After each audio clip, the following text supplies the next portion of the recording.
Hey, what's up, guys? It's Jason with Buddha Farms coming to you Monday, April 23rd, 2018. All right, as you heard, it's Monday morning. This is typically my day in the hothouse where I trim up everything, I tie everything up after a week's worth of growth, and the weather's starting to get a little warmer.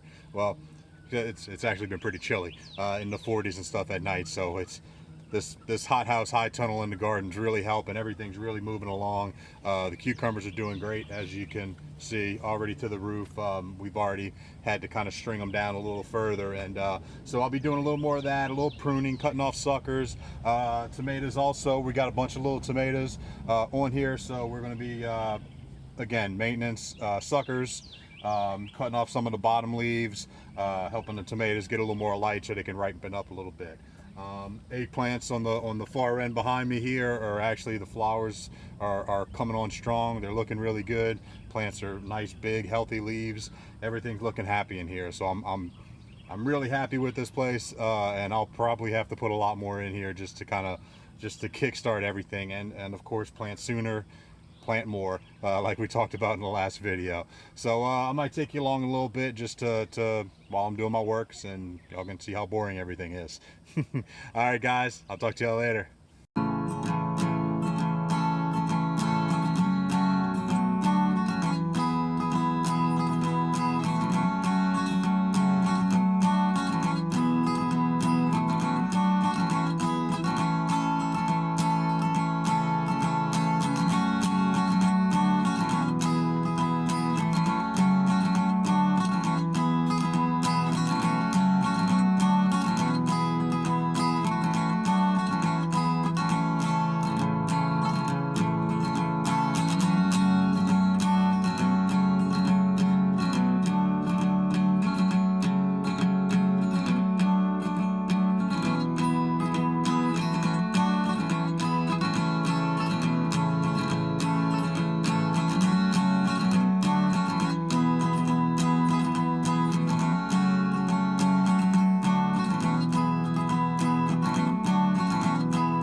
All right, guys, so that's it. Everything is pruned and tied up and ready to grow for another week. I'll probably, I don't know if you noticed in the video, it's something I was looking at.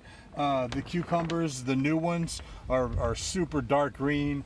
The ones that have been in the ground for a month or so, a little longer than the other ones, are getting a little light green. Looks like they're missing something. So I'll probably go ahead and fertilize them just to kind of kick them up again. But they're still producing cucumbers. I'll probably have about 8 or so cucumbers that I can start maybe in a day or two, pick off, and we'll have available for a few people, a few lucky few. But everything's growing well. Everything seems to be pretty happy. So we cleared out under here. I chopped off a bunch of the bottom leaves for tomatoes, so the sunlight can get to those green tomatoes and help ripen them up a little bit. You can see them here, nice, pretty. I think these are the Balsinos, a little Italian variety slicer. But they everything's looking pretty happy, healthy, green. Eggplants over here are looking good as well. Hoping those flowers get pollinated and we start getting some eggplants soon too. All right, guys, I got a bunch of other work to do out here. Probably get some more beds ready, move some more horse manure, plant some more seeds, maybe some lettuce, maybe some more radishes, arugula, different things like that. But I'll talk to y'all later. Thanks for following. Bye.